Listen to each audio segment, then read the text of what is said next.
سؤال من أم البنوتة عندها 11 سنة، بتقول بنتي بتطلب تشتري حاجات مش مهمة زي الإكسسوارات أو الشمع اللي بيعمل ريحة حلوة.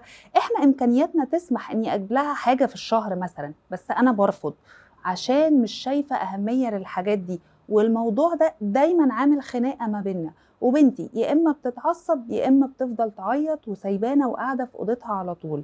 إزاي أقنعها إن الحاجات دي مش مهمة؟ من أكتر الحاجات اللي بتعمل مشاكل بين الأمهات والولاد والبنات في مرحلة المراهقة موضوع الاقتناع. الولاد والبنات في السن ده يا جماعة بيكونوا كبروا، بيبدأوا يستوعبوا إن ليهم شخصية وليهم عقل منفصل عن بابا وماما. يعني أنا كبنت عندي 11 سنة خلاص بقيت واعية وفاهمة إن أنا عندي شخصية واحتياجات وقناعات وأولويات مختلفة خالص عن بابا وماما. بقت فاهمة إنها عندها عقل تقدر تفكر بيه وتشغله وتختار اللي هي عايزاه وترفض اللي مش عاجبها. خلينا نقف هنا ثانية واحدة، هو الموضوع ده في حد ذاته إنها تدرك إن عندها عقل وعندها اختيارات وأولويات غير مامتها، هل الموضوع ده في حد ذاته حاجة مش حلوة ويلا نقومه ولا حتى نقهره ونخليها ما تستخدمش عقلها خالص؟ لا طبعا، ده احنا المفروض نشجعها عليها وندربها ازاي تستخدم عقلها عشان تكبر يبقى عندها مهارات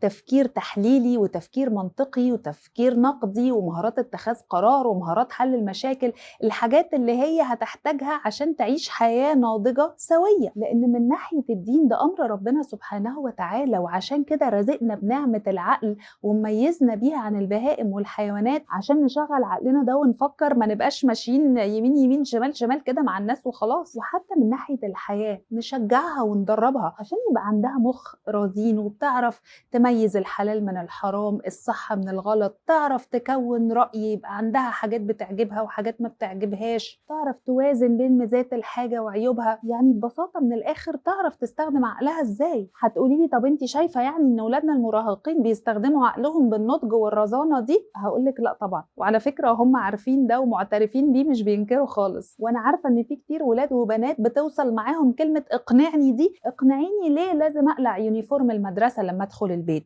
اقنعيني ليه لازم اقلع الشراب. يا حبيبي انت لابس الشراب بقالك اسبوع، الريحة هتموتنا في البيت والجيران اشتكوا. لا برضو اقنعيني. طب الحل هنا ايه؟ الحل في مثلا حاجة زي اللي حضرتك بتقوليها، هي مقتنعة انها مهمة واولوية وحضرتك مش شايفة كده خالص، الحل هنا مش الاقتناع، الحل الاتفاق. يعني ما نفضلش نحرق في مجهود ونحرق في بنزين عشان انت تقنعيها ان الحاجات دي مش مهمة وهي تقنعك انها مهمة. خلاص هي مهمة بالنسبة لها ومش مهمة بالنسبة لك، تعالي بقى نتفق هنعمل ايه. حضرتك بتقولي ان امكانياتكم تسمح انك مثلا تجيبي لها حاجة واحدة في الشهر، حلو جدا، يبقى اتفقي معاها على مصروف بمبلغ معين تديهولها كل شهر وهي تصرفه على الحاجات دي. مصروفها ده بره الضروريات اللي حضرتك بتصرفيها عليها كده كده، الاكل واللبس والتعليم والكلام ده حضرتك وباباها متوليينه، لكن مصروفها ده خليها تجيب بيه الحاجات اللي بتبسطها هي. من ناحية هتبقي بسطتيها وريحتيها، ومن الناحية التانية هتبقي شلتي من دماغك الهدك بتاع الخناق على الحاجات دي كل شوية. وحضرتك قلت لها مرة واثنين وثلاثة وعشرة ان حبيبتي الحاجات دي مش أولوية،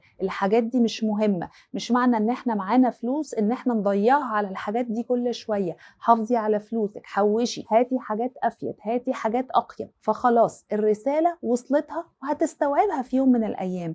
فلو سمحتي كفاية ما تقوللهاش الكلام ده تاني عشان ما تعكننيش عليها وتخليها مش عارفة تستمتع بالحاجة حتى وهي عندها. طالما امكانياتكم تسمح خليها تجيب اللي هي عايزاه في حدود المعقول، وخليها تتبسط بالحاجة، وانتي كمان اتبسطي ببنتك انها كبرت وبقى عندها ذوق وبقى عندها رأي، واستمتعي معاها بالحاجات اللي هي بتحبها. وانا بأكد لك انك لما تديها مصروف تشتري الحاجات المهمة بالنسبة لها وكمان تغيري طريقتك معاها فتخليها تستمتع بالحاجات دي، الموضوع ده هيكون ليه أثر إيجابي جدا على علاقتكم ببعض. وربنا يسعدكم كلكم يا رب. سلام عليكم.